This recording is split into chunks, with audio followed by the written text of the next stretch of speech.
ನಂದು 10th to 12th ನಾನು mathematics ಓದಿದೆ. ಮ್ಯಾಥಮೆಟಿಕ್ಸ್ ಚೆನ್ನಾಗಿ ಅಂದ್ರೆ ನಮ್ಮ ಟೈಮಲ್ಲಿ ಗೊತ್ತಲ್ಲ, ಮೇರಾ ಬೇಟ ಡಾಕ್ಟರ್ ಬನೇಗ ಇಂಜಿನಿಯರ್ ಬನೇಗ ಅಂತ ಹೇಳಿ ಎಲ್ಲ ಇರೋ ಬರೋದೆಲ್ಲ ಟಾಪ್ ಮಾಡಕ್ಕೆ ಹೋಗಿ ಏನೆಲ್ಲ ಮಾಡಿ ಓದಿ ನನಗೆ ಇನ್ಕಮ್ ಟ್ಯಾಕ್ಸ್ ಫೈಲ್ ಮಾಡೋಕ್ಕೆ ಗೊತ್ತಿಲ್ಲ. ಬೇಸಿಕಲಿ ನಮ್ಮ ದುಡ್ಡನ್ನು ನನಗೆ ಬೆಳೆಸೋಕ್ಕೆ ಗೊತ್ತಿಲ್ಲ. Is Indian education system till 2nd PUC ಅದನ್ನು ಡಿಸೈನ್ ಮಾಡಿರೋದು to keep people financially illiterate ಅಂತ ಕೂಡ ನನಗೆ ನೋವಿದೆ. ಯಾಕೆಂತ ಹೇಳಿದರೆ ಟ್ರಿಗ್ನೋಮೆಟ್ರಿ ಅಂತೆ, ಜಿಯೋಮೆಟ್ರಿ ಅಂತೆ, ಜೀವನದಲ್ಲಿ ಒಮ್ಮೆನೂ ಯೂಸ್ ಇಲ್ಲದ ವಿಚಾರಗಳ ಬಗ್ಗೆ ಎಲ್ಲ ನಮಗೆ ಥಿಯರಮ್ಗಳನ್ನ ತುಂಬಿಸ್ಬಿಟ್ಟಿದ್ದಾರೆ. ಬೇಸಿಕ್ ಫೈನಾನ್ಷಿಯಲ್ ನಾಲೆಜು ನಮ್ಮ ಎಜುಕೇಷನ್ ಸಿಸ್ಟಮ್ಮು 12th ಯಾಕೆ ಕೊಡ್ತಾ ಇಲ್ಲ? ಅದು ನಾವು ಸರ್ಕಾರಗಳಿಗೆ ಕೇಳಬೇಕಾದಂಥ ಪ್ರಶ್ನೆ. ಯಾಕೆ ಕೊಡ್ತಾ ಇಲ್ಲ ಅನ್ನೋದಕ್ಕಿಂತ ಹಾಗೇನೆ ಬೇರೆ ದೇಶಗಳಲ್ಲಿ, ಯಾಕಂದ್ರೆ ಬೇರೆ ದೇಶದಲ್ಲಿ 12th ಓದೋದು ದೊಡ್ಡ ಎಜುಕೇಶನ್.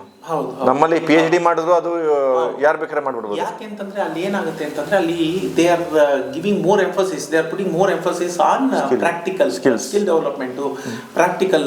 ನಾವು ಹೆಂಗೆ ಅಂತಂದ್ರೆ ಇಲ್ಲಿ ಸಮುದ್ರದ ಬದಿಯಲ್ಲಿ ಕೂತ್ಕೊಂಡು ಈಜಾಡೋದು ಹೇಗೆ ಅಂತ ಎಲ್ರಿಗೂ ಪಾಠ ಮಾಡ್ತಾ ಇದ್ದೀವಿ. ಇದು ಭಾಳ ಚೆನ್ನಾಗಿದೆ.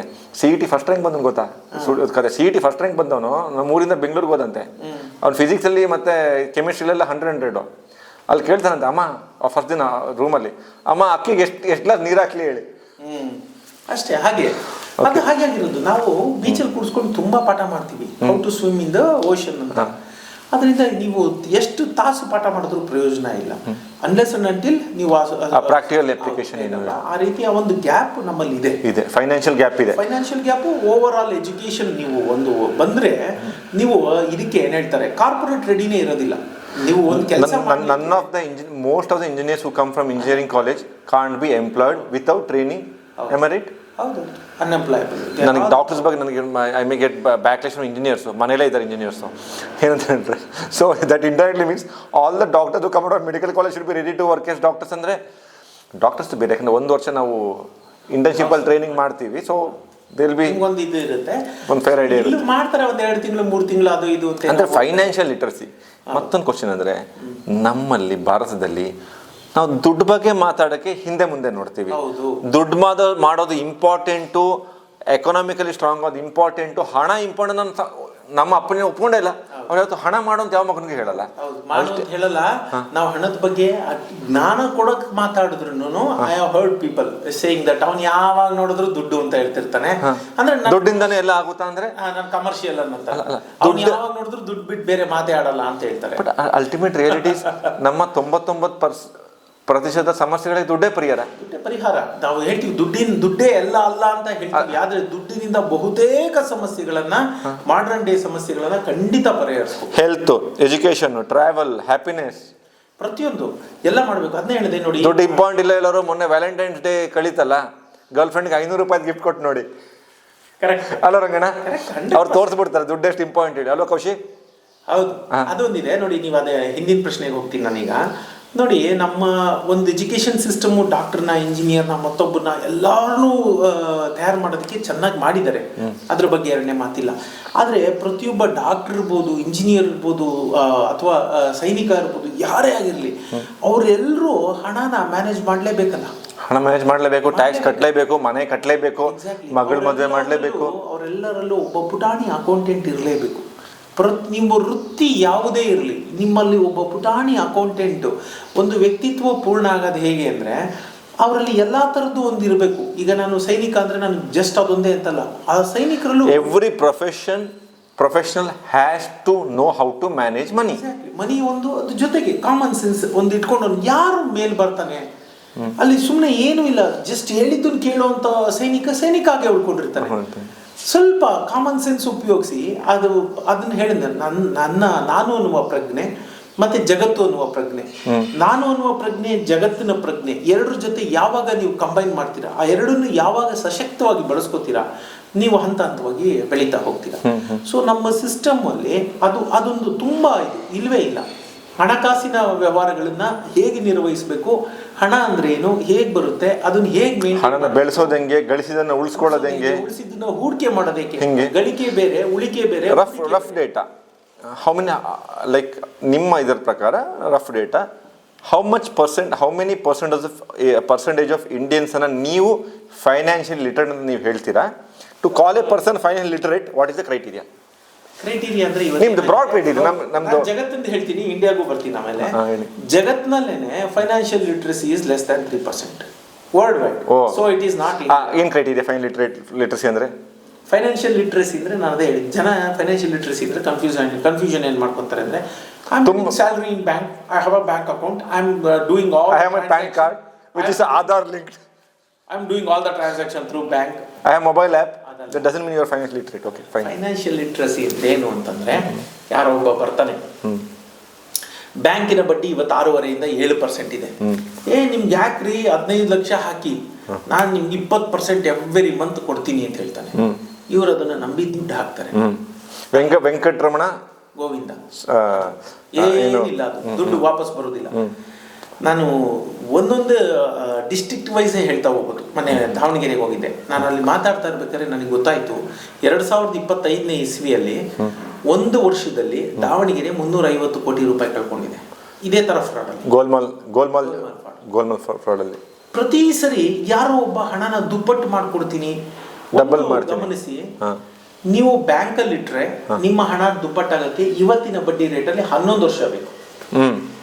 ನೀವೇ ಹಣನ ಸರಿಯಾಗಿ ಬಳಕೆ ಮಾಡಿಕೊಂಡು, ಅಂದ್ರೆ ಕರೆಕ್ಟಾಗಿ ಇನ್ವೆಸ್ಟ್ ಮಾಡಿ, ಗೋಲ್ಡು, ಸಿಲ್ವರು, ಈಕ್ವಿಟಿ ಕರೆಕ್ಟಾಗಿ ನೋಡ್ಕೊಂಡು, ಅದು ಯಾವಾಗ ಮೇಲೆ ಇರುತ್ತೆ ಮಾರ್ಕೆಟ್ ಮೇಲೆ ಅದನ್ನೆಲ್ಲ ಮಾರಿ ಕರೆಕ್ಟಾಗಿ ನೀವೇ ಫೋಕಸ್ ಮಾಡಿ ಮಾರ್ಕೊಂಡ್ರು 4 ರಿಂದ 5 ವರ್ಷ 4 ವರ್ಷ ಅಂತೂ ಬೇಕು. ನಾನು ಹೇಳಿದೆ ಒಂದು 18 ಅದರಲ್ಲೂ ರಿಸ್ಕ್ ಇರುತ್ತೆ. ಮ್ಯೂಚುವಲ್ ಫಂಡ್ಸ್ ಇನ್ನೊಂದು ಮಾಡ್ಕೊಂಡು ಮನಿ 5 ವರ್ಷದಲ್ಲಿ ಡಬಲ್ ಆಗಿ ಗ್ರೋತ್ ಎಷ್ಟು ಬೇಕು? ಗ್ರೋತ್ ಅಟ್ಲೀಸ್ಟ್ 18 to 20% ಬೇಕು. ಅದು ಅಚೀವಬಲ್. ಓಕೆ, ಅರ್ಥ ಆಯ್ತಾ? ಅಚೀವಬಲ್, ಬುದ್ಧಿವಂತಿಕೆ ಇದ್ರೆ ಅಚೀವಬಲ್. ಹೌದು. ಸೊ ಈಗ ನಮ್ಮ ಬ್ಯಾಂಕ್ ಎಲ್ಲ 7-6 ಕೊಡ್ತಿದ್ದೆ, 11 ಇಯರ್ಸ್ ಬೇಕು. ಯಾರೋ ಬರ್ತಾನೆ 6 ತಿಂಗಳು ಡಬಲ್ ಮಾಡ್ತೀನಿ, 2 ವರ್ಷದಲ್ಲಿ ಡಬಲ್ ಮಾಡ್ಕೊಡ್ತೀನಿ ಅಂತಾನೆ. ಹಾಫ್ ಮಾಡ್ಬಿಡ್ತಾರೆ ಅಷ್ಟೇ ಅಲ್ವಾ? ನಿಮ್ಗೆ ಕಾಮನ್ ಸೆನ್ಸ್ ಇಲ್ವಾ? ನಾನು ಇದನ್ನೇ ಕೇಳೋದು. ಹೋಗಿ ಅವ್ರು ಯಾರಿಗೂ ದುಡ್ಡು ಕೊಟ್ಟು ಕೈ ಕಟ್ಟಾಕೋತಾರೆ. ಇದು ಈ ತರದ್ದು ಬಹಳಷ್ಟು ನೀವು ನೋಡ್ಬೋದು. ಒಂದು ಸಣ್ಣ ಇನ್ನೊಂದು ಉದಾಹರಣೆ ಹೇಳ್ತೀನಿ. ಎಲ್ಲರೂ ಅವ್ರನ್ನವರೇ ಎಷ್ಟೊಂದು ಜನ ಅನ್ಕೊಂತಾರಲ್ವಾ. ಈಗ ನೀವು ಇದು ಕ್ಯಾಮ್ರಾ ಮಾತಾಡ್ತಾ ಹೇಳಿದ್ರಿ, ನಮ್ಮ ಅವಶ್ಯಕತೆ ಎಷ್ಟಿದೆ ಅಷ್ಟು ಮನೆ ಕಟ್ಕೊಂಡ್ರೆ ಸಾಕು, ನಮ್ಮ ಅವಶ್ಯಕತೆಗೆ ತಕ್ಕಂತ ಒಂದು ಕಾರ್ ಇಟ್ಕೊಂಡ್ರೆ ಜನನ ಮೆಚ್ಚೋದು ಬೇಡ. ಬಟ್ ಏನ್ ಮಾಡ್ತಾರೆ, ನಾನು ಅದನ್ನ 1000 ಸತಿ ಹೇಳ್ತೀನಿ. ಇವರು ಕೆಲಸ ಮಾಡೋ ಜಾಗ ವೈಟ್ ಫೀಲ್ಡ್. ಒಂದು ಉದಾಹರಣೆ ಕೊಟ್ಟೆ. ಇವ್ರ ಮನೆ ಸ್ವಂತ ಮನೆ ಹುಚ್ಚಲ್ಲಿ ನಾಗರಬಾವಿಲೋ ಕೆಂಗೇರಿಲೋ ಮನೆ ಮಾಡ್ತಾರೆ. ಕೆಂಗೇರಿಯಲ್ಲಿ ಮನೆ ಮಾಡ್ತಾರೆ, 4 ಬೆಡ್ರೂಮ್ ಮನೆ ಮಾಡ್ತಾರೆ. ಅಲ್ಲಿಂದ ಇಲ್ಲಿಗೆ ದಿನ ಓಡಾಡಿ 4 ವರ್ಷದಲ್ಲಿ 44ನೇ ವಯಸ್ಸಿಗೆ ನನಗೆ ಸ್ಲಿಪ್ ಡಿಸ್ಕೋ ಅದು ಇದು ಅಂತಾರೆ. ಬೆಂಗಳೂರು ರೋಡ್ಗಳು ನೋಡಿದೀರಾ ಹೇಗಿದೆ ಅಂತ. ನಾನು ಹೇಳೋದು ಇಷ್ಟೇ, ಯಾವತ್ತೋ 5 ವರ್ಷಕ್ಕೊಮ್ಮೆ ಬರೋ ಯಾವ್ದೋ ರಿಲೇಟಿವ್ ನ ಪ್ಲೀಸ್ ಮಾಡಕ್ಕೆ ಯಾಕಪ್ಪ ಕೆಂಗೇರಿಯಲ್ಲಿ ಬಂಗ್ಲೆ ಬೇಕು? ಒಂದು ಸೆಕ್ಯೂರಿಟಿ ಫೀಲಿಂಗ್. ಕೆಂಗೇರಿಯಲ್ಲಿ ಬಂಗ್ಲೋ 2 ಕೋಟಿ ಹಾಕಿರ್ತಾರೆ, ಅಲ್ಲೂ ಏನು ಕಡಿಮೆ ಆಗಲ್ಲ. ಇವತ್ತು 2-2.5 ಕೋಟಿ ಆಗಿರುತ್ತೆ ಮನೆಗೆ. ಇಲ್ಲೇ ಒಂದು 2 BHK ಫ್ಲಾಟ್ ಅಲ್ಲಿ ನಿಮ್ದಿಯಾಗಿ ರೆಂಟಲ್ ಇರ್ಬೋದಾ? ಎಕ್ಸಾಕ್ಟ್ಲಿ 2.5 ಕೋಟಿಗೆ ಇವತ್ತು ಬ್ಯಾಂಕಿನ ಬಡ್ಡಿನೇ ನನ್ನ ಪ್ರಕಾರ 1,80,000 ರೂಪಾಯಿ ಬಂದ್ಬಿಡುತ್ತೆ. 2.5 ಕೋಟಿಗೆ 1.65 1.60 ಅಂತೂ ಖಂಡಿತ ಬರುತ್ತೆ. 2.5 ಕೋಟಿಗೆ 1,60,000ಕ್ಕೆ ನೀವು ಎಂಥ ಮನೆ ಕಟ್ಬೋದು? ಓಕೆ, ನಿಮ್ಮ ಹತ್ರ ದುಡ್ಡಿಲ್ಲ, ಲೋನ್ ತಗೊಂಡಿದ್ದೀರಿ, ಆ ಲೋನ್ EMI ನೀವು 80,000 ಕಟ್ತಿರ್ತೀರಿ. ಎಷ್ಟು ಮುಂದಿನ 20 ವರ್ಷ? ಇಲ್ಲ ಒಂದು 30,000 2 BHK ರೆಂಟಲ್ ಇರ್ಬೋದಾ ನಿಮ್ದಿಯಾಗಿ? ಅದು 25,000 ಕೊಟ್ಟರೆ ಆಗುತ್ತೆ. ನೀವು 80,000 ಕಟ್ಟೋ ಬದಲು ಅವ್ರು ಇಲ್ಲ ನಮ್ ಸ್ವಂತ ಆಯ್ತು ಮನೆ ಅಂತಾರೆ. ನಾನು ಐ ಆಫರ್ಡ್ ದೆಮ್. ಯಾಕೆ ಗೊತ್ತಾ, 20 ವರ್ಷದಲ್ಲಿ ನೀವು ತಗೊಂಡ್ರೆ 2 ಕೋಟಿ ಸಾಲಕ್ಕೆ ನೀವು 2 ಕೋಟಿ ಬಡ್ಡಿ ಕಟ್ಟಿರ್ತೀರಾ. ನೀವು ಕಟ್ಟಿದ್ 4 ಕೋಟಿ ಆಯ್ತು. 20 ವರ್ಷದಲ್ಲಿ ನೀವು ಮಾರಕ್ ಹೋದಾಗ ಬಿಲ್ಡಿಂಗಿಗೆ ವ್ಯಾಲ್ಯೂ ಇಲ್ಲ, ವ್ಯಾಲ್ಯೂ ಇರೋದು ಲ್ಯಾಂಡಿಂಗ್ ಮಾತ್ರ. ನಿಮ್ಮ ಮನೆ 3 ಕೋಟಿ ಬೆಲೆ ಬಾಳೋದು ಅಂತಾನೆ. ಏನ್ ಮಾಡ್ತೀರಾ? ಯಾಕಂದ್ರೆ ನೀವು ಒಂದು 75 ಲಕ್ಷಕ್ಕೂ 1 ಕೋಟಿಗೂ ಜಾಗ ತಗೊಂಡಿರ್ತೀರಾ, ಇನ್ನು 1.5 ಕೋಟಿ 2 ಕೋಟಿ ಇಂಟೀರಿಯರ್ ಎಲ್ಲ ಮಾಡಿ ಮನೆ ಕಟ್ಬಿಟ್ಟಿರ್ತೀರಾ. ಸರ್, ಇದಕ್ಕೆ ನಾನು ಹೇಳಿರೋದು, ಇಂಡಿಯನ್ಸ್ನ ಸೋಷಿಯಲ್ ಕಂಡೀಷನಿಂಗ್ ನಮ್ಮನ್ನ ತುಂಬಾ ಅದೇ ಸೋಷಿಯಲ್ ಕಂಡೀಷನ್ ಬರ್ಡನ್ನು ರಿಲೇಟಿವ್ಸ್ ಏನಂತಾರೆ, ಊರ್ಲಿ ಏನಂತಾರೆ, ಆ ಬರ್ಡನ್ನು ಯುರೋಪಿಯನ್ಸ್ಗೆ ಮತ್ತು ಅಮೆರಿಕನ್ಸ್ಗೆ ಇಲ್ವಾ? ಇಲ್ಲ, ಅದನ್ನ ನಾನು ಮಾತಾಡ್ತೀನಿ. ಅದಕ್ಕೆ ಮುಂಚೆ ಇದನ್ನ ಮುಗಿಸ್ಬಿಟ್ಟು ಹೋಗ್ತೀನಿ. So what is financial literacy ಅಂತ ನೀವು ಕೇಳಿದ್ರಲ್ಲ, ಇದೇ ಫೈನಾನ್ಷಿಯಲ್ ಲಿಟ್ರಸಿ ಅಂದ್ರೆ ನಾನು ಈ 1 ರೂಪಾಯಿನ ಇಲ್ಲಿ ಹಾಕಿದ್ರೆ ವಾಸಿನ, ಇಲ್ಲಿ ಹಾಕಿದ್ರೆ ಬೆಸ್ಟಾ, ಇಲ್ಲಿ ಹಾಕಿದ್ರೆ ಬೆಸ್ಟಾ, ಹೀಗೆ ನೀವು ಅದರದ್ದು ಒಂದು ಕಂಪ್ಯಾರಿಸನ್ ಸ್ಟಡಿ ಮಾಡಬೇಕು. Owning a car, buying a car, renting a car, ಏನ್ ಮಾಡಬೇಕು, ಹೈರಿಂಗ್ ಅ ಕಾರ್, ಯಾವ್ದು ಮಾಡಿದ್ರೆ ನನಗೆ ಲಾಭ, most benefit, what is less cost to company, cost to me ಯಾವ್ದು ಕಮ್ಮಿ ಆಗುತ್ತೆ, ಅದನ್ನ ನೋಡಿಕೊಂಡು ಪ್ರತಿಯೊಂದು, ಅದು ಮನೆ ಇರ್ಬೋದು, ಕಾರ್ ಇರ್ಬೋದು, ಯಾವುದೇ ಆಗಲಿ ಪ್ರತಿಯೊಂದಕ್ಕೂ ನೀವು ಯಾವಾಗ ಕಂಪ್ಯಾರಿಸನ್ ಸ್ಟಡಿ ಮಾಡೋದಿಲ್ಲ, ಅದು ಅಲ್ಲಿ ತನಕ ನೀವು ಫೈನಾನ್ಷಿಯಲ್ ಲಿಟ್ರೇಟ್ ಆಗೋದಿಲ್ಲ ಅಷ್ಟೇ. ನೀವೊಂದು ಪ್ರಶ್ನೆ ಕೇಳಿದ್ರಿ, ಏನಂದ್ರೆ ಫಾರಿನಲ್ಲೆಲ್ಲ ಯಾರಿಗೂ ಈ ತರದ್ದು ಇಲ್ವಾ, ಅಬ್ಲಿಗೇಷನ್ಸ್ ಇಲ್ವಾ ಅಂತ ಕೇಳಿದ್ರಿ. ಈಗ ನೋಡಿ, ಎಸ್ಪೆಷಲಿ ಜೆನ್ಜಿ ಸೊಸೆಗೆ ನಾಲ್ಕು ಬಳೆ ಹಾಕೋದು, ಚಿನ್ನಕ್ಕೆ ಎಷ್ಟೇ ಇದ್ರು ಅದೇನಾಗುತ್ತೆ ಅಂತಂದ್ರೆ ಹೇಳಕ್ ಬಂದೆ, ಏನಾಗುತ್ತೆ ನೋಡಿ, ಅಲ್ಲಿ ಯಾರು ಇವತ್ತು ಓನೇ ಮಾಡ್ತಾ ಇಲ್ಲ. ಓನಿಂಗ್ ಆ ಹೌಸ್ ಲಯಬಿಲಿಟಿ. ಎಕ್ಸಾಕ್ಟ್ಲಿ. ಇವಾಗ ನಾವು ಇಲ್ಲಿ ಒಂದು ಸಂಸ್ಥೆಗಳನ್ನ ಕಟ್ಬಿಟ್ಟಿದೀವಿ, ಓಲಾ ಇರ್ಬೋದು, ಆಮೇಲೆ ಇದು ಯಾವ್ದು ಹೇಳ್ತಾರೆ ಓಯೋ, ಇಂಥ ದೊಡ್ಡ ದೊಡ್ಡ ಸಂಸ್ಥೆಗಳನ್ನ ಕಟ್ಟಿದೀವಿ ನಾವು ಭಾರತೀಯರು. ಹೆಂಗ್ ಕಟ್ಟಿದ್ವಿ ಅಂತಂದ್ರೆ ಯಾವ್ದು ಓನೇ ಮಾಡ್ತಾ ಇಲ್ಲ. ಓಲಾ ಸಂಸ್ಥೆ ಎಲ್ಲ ಡ್ರೈವರ್ಸ್ ಬೇರೆ, ಕಾರ್ಗಳು ಯಾರ್ದು ಇದೆ, ಇಂಟರ್ಫೇಸ್ ಅಲ್ವಾ? ಹಾಗೆ ಇವತ್ತು ಅಲ್ಲಿ ಮಕ್ಕಳು, ಹೊಸ ಜನರೇಷನ್ ಏನಿದೆ, ಯಾವುದು ಮನೆ ಓನ್ ಮಾಡ್ತಾ ಇಲ್ಲ. ಯಾಕಂದ್ರೆ ಅವ್ರಿಗೆ ಚೆನ್ನಾಗಿ ಗೊತ್ತಿದೆ, ನನ್ಗೆ 6 ತಿಂಗಳು ಇಲ್ಲಿ ಕೆಲಸ ಇರುತ್ತೆ. It is called gig economy. 6 ತಿಂಗಳು ಇಲ್ಲಿದೆ, ವೈಟ್ ಫೀಲ್ಡ್ ಅಲ್ಲಿ ಕೆಲಸ ಇದೆ, ನನ್ಗೆ ಯಾವಾಗ ಕೆಲಸ ಹೋಗುತ್ತೆ ಗೊತ್ತಿಲ್ಲ. 6 ತಿಂಗಳಾದ್ಮೇಲೆ ನಾನು ಎಲೆಕ್ಟ್ರಾನಿಕ್ ಸಿಟಿಗೆ ಹೋಗುದು.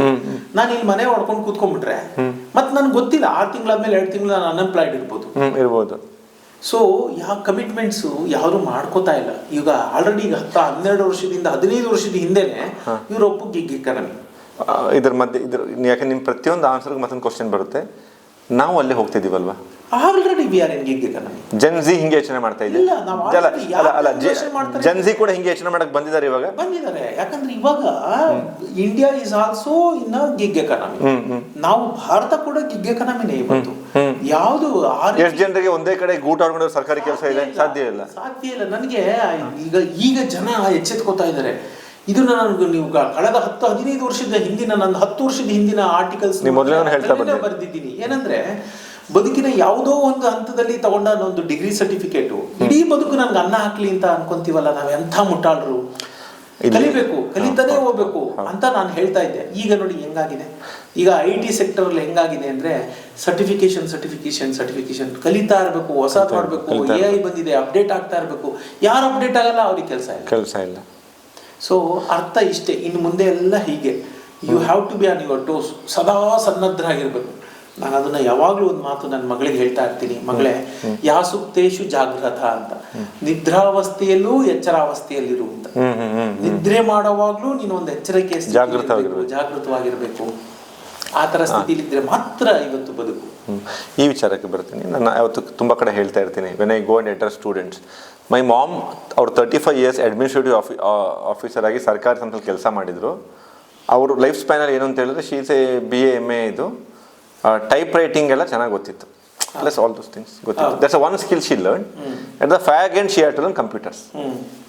ಒಂದು ಜಾಬು, ಒಂದು ಸ್ಕಿಲ್ನು, ಗುಡ್ ಸಂಬಳ, ಗುಡ್ ಪೆನ್ಷನ್, ಜೀವನ ನಡೀತು, ಚೆನ್ನಾಗಿ ನಡೀತು. ನಾನು 5 ವರ್ಷ ಕೇಂದ್ರ ಸರ್ಕಾರದ ನೌಕರಿ, ಆರ್ಮಿ, ಆಮೇಲೆ 1 ವರ್ಷ ಕಾರ್ಪೊರೇಟು, ಈಗ ರಾಜ್ಯ ಸರ್ಕಾರದಿದು. ಅಂದರೆ ಬಟ್ ಬೇರೆ ಈಗ ನಾನು ಪಾಡ್ಕಾಸ್ಟ್ ಮಾಡಿ ಅಂದರೆ I had to upskill myself and learn so many skills. ನನ್ನ ಟೈಮಲ್ಲಿ ಏನೋ ಕಂಪ್ಯೂಟರ್ ಕಲಿಯಲೇಬೇಕಾಯಿತು. ಈಗೆಲ್ಲ ಸ್ಮಾರ್ಟ್ಫೋನಲ್ಲಿ ಆಗ್ತಿದೆ, ಚೆಕ್ ಬುಕ್ ಹೋಗಿ GPay ಬಂತು, ಇನ್ನೇನು ಬರುತ್ತೆ ಗೊತ್ತಿಲ್ಲ. ಹಿಂದೆ 40 ವರ್ಷಕ್ಕೊಂದು ಟೆಕ್ನಿಕಲ್ ಡಿಸ್ರಪ್ಷನ್ ಬರ್ತಾ ಇತ್ತು, ಈಗ 4 ವರ್ಷಕ್ಕೆ ಬರ್ತಾ ಇದೆ. ಸೊ ಈ ಪರಿಸ್ಥಿತಿಗಳಲ್ಲಿ ಅಪ್ಡೇಟ್ ಆಗಿರೋದ್ರ ಬಗ್ಗೆ ನೀವು ನಿಮ್ಮನ್ನು ಹಿಂಗೆ ಅಪ್ಡೇಟ್ ಮಾಡ್ಕೋತಾ ಇದ್ದೀರಾ? ಯು ಫೀಲ್ ಇಂಡಿಯನ್ಸ್ ಅಪ್ಡೇಟ್ ಆಗ್ತಾ ಇದಾರಲ್ಲ? ಅದು ಅಪ್ಡೇಟ್ ಆಗ್ತಾ ಇದ್ದಾರೆ. ನಾನು ಹೇಳಿದ್ನಲ್ಲ, ಪರ್ಸೆಂಟೇಜ್ ಇಸ್ ವೆರಿ ಲೆಸ್. ತುಂಬಾ ಕಡಿಮೆ ಜನ ಅಪ್ಡೇಟ್ ಆಗೋದು. ಅಪ್ಡೇಟ್ ಅಂದ್ರೆ ಏನಿಲ್ಲ, ಪ್ರತಿದಿನ ನಮ್ಮಲ್ಲಿ ಅದೊಂದು ಕೊರತೆ ಇದೆ. ಏನು ಅಪ್ಡೇಟ್ ಅಂದ್ರೆ ಏನು? ಮಾಹಿತಿ ಇರಲೇಬೇಕು. ಮಾಹಿತಿ ಇಲ್ಲ ಅಂತಂದ್ರೆ ನಾನು ಹೋಗ್ತಿರೋ ಸರಿಗಿದೆಯೋ ಇಲ್ವೋ ಅಂತ ಹೆಂಗ್ ಗೊತ್ತಾಗುತ್ತೆ?